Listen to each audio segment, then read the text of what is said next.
স্বাগতম জনাইছো মোৰ ইউটিউব চেনেলে অধ্যায় 2 খাদ্য পাঠ 1 ভেবেলাৰ ভোগ আজি পঢ়ি দেখুৱাবলৈ চেষ্টা কৰিছো। ভেবেলা উলাল মাঘী দুমাহিত শহুৰৰ ঘৰলৈ বুলি গুৰৰ টেকেলি কলৰ আখেতি ভাৰ কৰি ললে তুলি বাট কৰি বাই আবেলি পৰত পালে শহুৰৰ ঘৰ লুটাৰ পানীৰে হাত ভৰি ধুই পানী খালে কলহৰ শহুৰ শাহুলৈ সেৱাতি জনাই বহে পিৰাখনি পাৰি ঘৰৰ খবৰ খেতিৰ ফসল কলে আতিগুৰি মাৰি আঠে বেঠে দিলে চিৰা দৈ এবাতি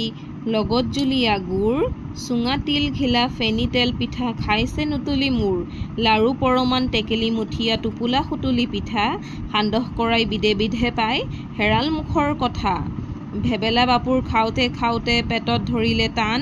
একে কুবে গৈ টিঙনা ঘৰত সোমাই বসালে মান। যদি ভিডিঅ'টো ভাল লাগিছে তেতিয়াহ'লে চেনেলটো সাবস্ক্ৰাইব কৰি দিবা।